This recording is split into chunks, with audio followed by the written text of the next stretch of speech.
On my 29th birthday, my parents took $2,900,000 I saved for 10 years. Dad laughed.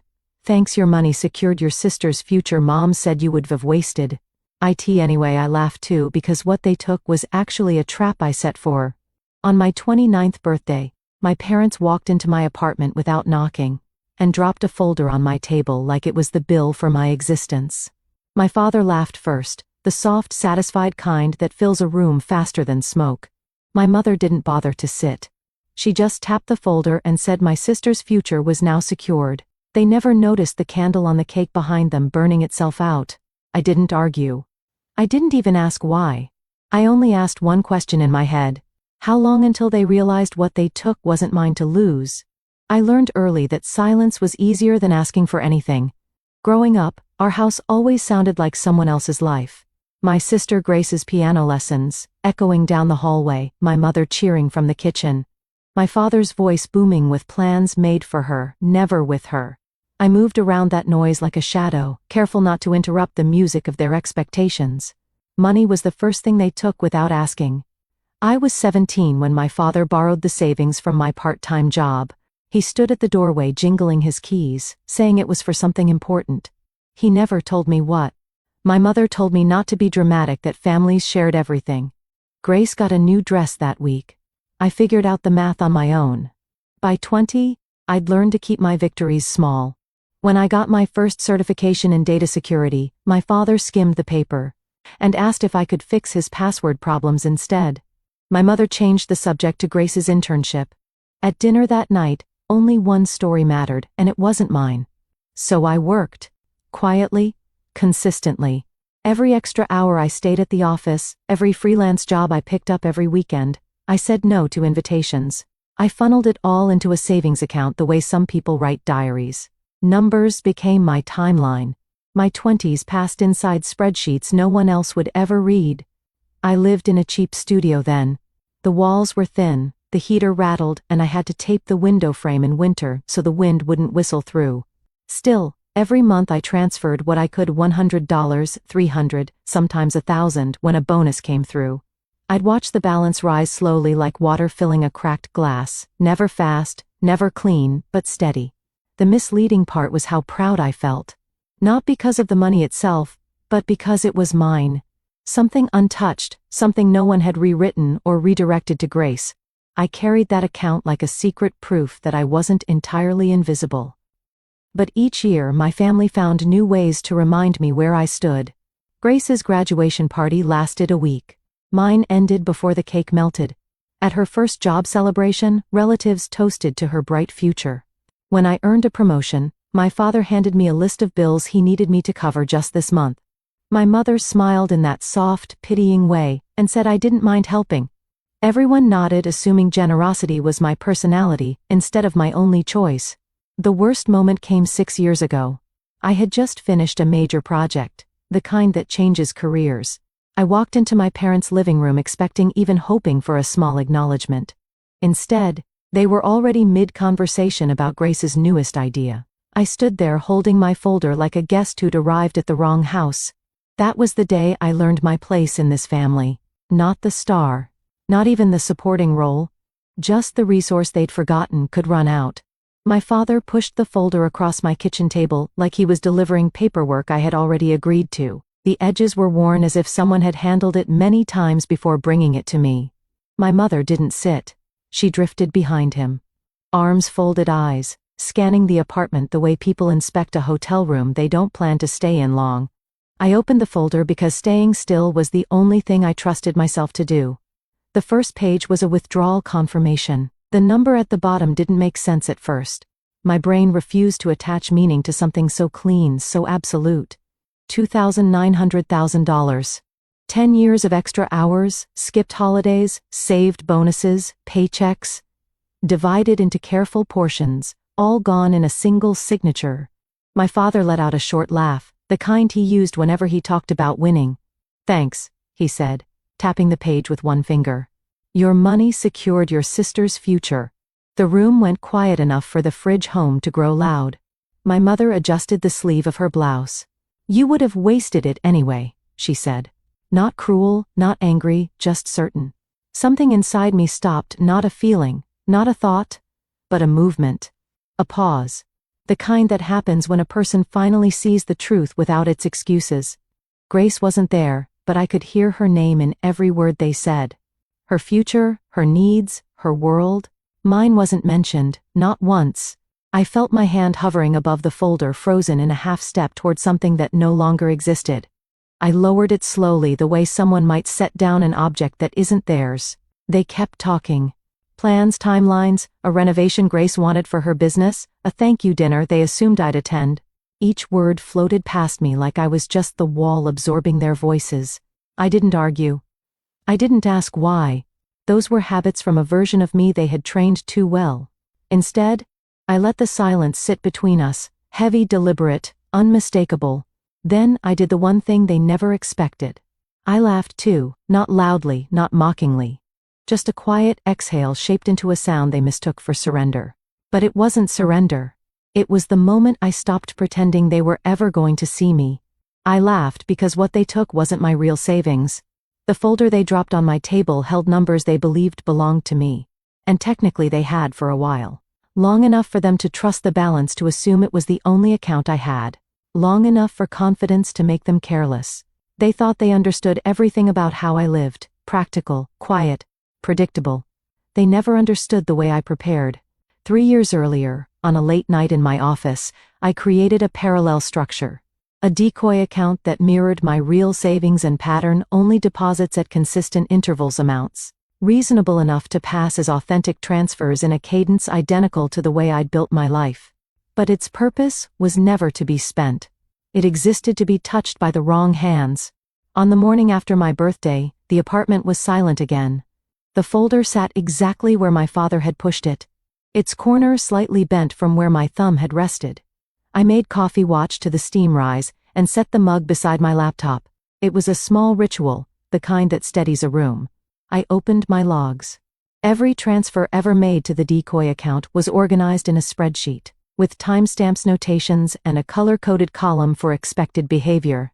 I had mapped the exact moment when a suspicious withdrawal would trigger a fraud alert from the system I'd helped design years before. The flags were already active. The moment they'd access to that money, the algorithm would start its quiet work. The real savings, untouched, lived somewhere else entirely. I scrolled through the audit trail. I'd built the replication of deposit patterns, the mirrored balances, the deliberate absence of any personal bills or payments that would tie the account to my daily life. It was clean, suspiciously clean, and that was the point. My parents had taken something that looked like a life's worth of work, not knowing it had been engineered for exactly this. I sent a single text to my lawyer. They accessed the flagged account. A moment later, proceed. No explanation, no lecture, no outrage. We had rehearsed this exact line months ago. My lawyer had always told me that some truths didn't need to be said out loud. They just needed documentation. I closed the messages and opened another folder labeled quietly in my computer records. Inside were statements, payments, transfers, copies of emails, and snapshots of balances from the last decade. Everything I'd ever put away for myself was detailed in clean rows. I added the newest screenshot, the decoy account balance at 0. For a moment, the cursor blinked in the middle of an empty cell, a small pulse of light. I exhaled slowly and shut the window. The next action was simpler than I'd imagined. I opened my banking app and removed my parents from every auto payment they'd asked me to temporarily cover over the years. I had kept them going out of habit, not loyalty. One by one, I canceled the scheduled payments, insurance, utilities. A monthly contribution they insisted was for family emergencies. Each cancellation made a soft clicking sound. It was the quietest boundary I had ever drawn. I opened my notebook and wrote a list, not of what they owed me, but of what I no longer owed them. The list was short, shorter than I expected. I crossed the last line with a single stroke of my pen. At work, the office lights were their usual fluorescent white, flat and steady. Noah passed by my desk that afternoon, balancing his lunch and a stack of reports. He glanced at me, then at my screen, then offered a quiet nod, as if sensing something in my posture that hadn't been there before. I returned the nod, nothing more. I spent the rest of the day reviewing a proposal for an upcoming contract. double-checking encryption requirements and access flows. My focus felt sharp, almost unnaturally so. When the office quieted toward evening, I leaned back in my chair and opened a folder of personal notes I'd been keeping for years. Ideas for my own project strategies I'd never shown my parents, because they would have dismissed them as unrealistic. I reread every line, not with longing, but with clarity. At home that night I poured a glass of wine and sat at my dining table. The folder they had brought still lay nearby. I didn't touch it. Instead, I opened my real savings account and looked at the balance steady and whole, untouched by anyone but me. I let the numbers settle into my chest like an anchor. I took another sip of wine and flipped through my documents one more time. The flagged account logs the audit triggers the index of inconsistencies. Their withdrawals would inevitably present to compliance officers. Everything was unfolding exactly the way it had been designed to. There was no rage inside me, no trembling, just a stillness carved from years of being underestimated.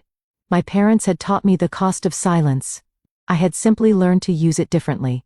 I closed the folder gently, my fingertips leaving no sound on the cover. The candle from yesterday's cake sat on the counter, a small piece of wax bent to one side.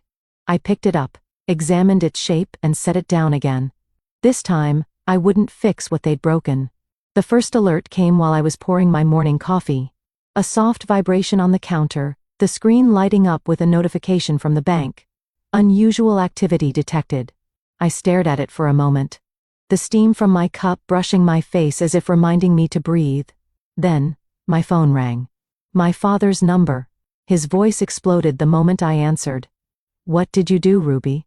"The bank froze everything. Every account. They're saying there's an investigation." I leaned against the counter watching sunlight crawl across the floor. "I got an alert too," I said quietly. "Seems like a fraud check." "Don't play games with me," he barked. "They think we laundered money. They're reviewing transfers. They're asking questions about patterns. Patterns. The exact thing I'd built the trap around." Before I could respond, my mother's voice bled through the speaker, high and frantic. "Fix this, Ruby. You're ruining our reputation." Graces and tears. "Your father can't breathe." I raised the cup to my lips. "You mean the future my money supposedly secured?" The silence that followed felt like a door finally closing. I ended the call and opened my email. Another alert, this one from a federal compliance office. Account flagged. Under review. Not mine, my parents. Then another update, this time from my lawyer. They triggered the full audit. Stand by. Everything moved in clean lines after that, like dominoes falling in the order they'd been placed years before. By midday, my parents had called 8 times. Grace, twice. I didn't answer any of them. Instead, I reviewed a contract draft at my desk, redlining sections that needed clarification. My pen felt steady. My heartbeat calm. That evening, the news ran a short segment. Local couple under investigation for suspected financial misconduct. The camera caught my parents outside their home. My father arguing with someone off-frame, my mother shielding her face from the reporter's questions.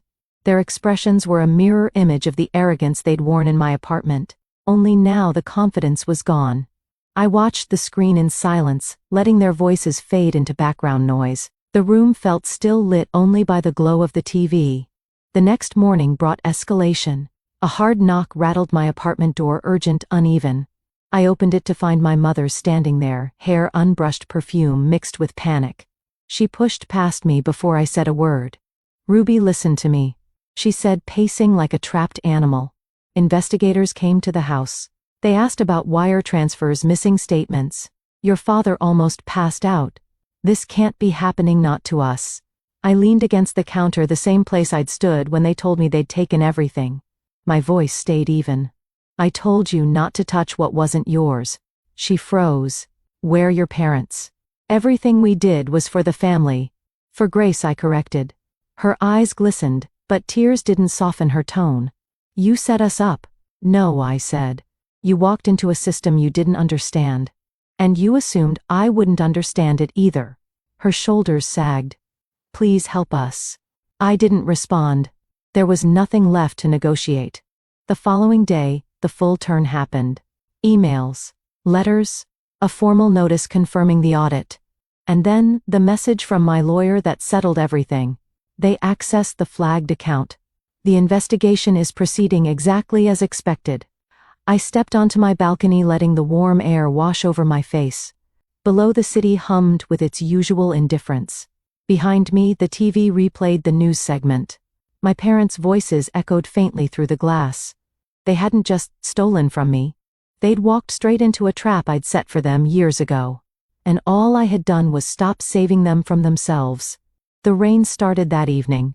A soft curtain against the balcony railings, quiet enough that I could hear each drop land. I stepped outside with a mug warming my hands. The city blurred behind the mist. The air smelled faintly of wet concrete, the kind of scent that makes everything feel newly washed. Inside, my phone buzzed with updates, articles, messages, inquiries. I let them sit. The world could move on without me for once. On the table beside me lay a photograph my father had mailed months earlier. The three of us at a beach, sunlight hitting our faces unevenly, my younger self perched on his shoulders. I lifted the picture, tracing the edge where the paper had softened over time. It felt like holding a story that no longer belonged to me. Work had been steady that week. I'd signed 2 new contracts, answered questions and meetings where my opinions mattered, and walked through hallways without feeling like a placeholder. Noah had passed by my desk that afternoon, offering a small smile without asking anything. It was enough. A letter waited inside my mailbox, Grace's handwriting, uneven and unfamiliar. She wrote that she'd enrolled in a program for women rebuilding their finances, that she understood if I didn't want to reply. There was no accusation, only a quiet acknowledgement of everything she hadn't seen until now. I set her letter beside the old photograph and watched the rain streak down the balcony glass. Later, I drove to the coast. The same stretch of sand from the photo, the same tide pulling in and out. I stood where the waves could reach my feet and felt the water wrap briefly around my ankles before letting go.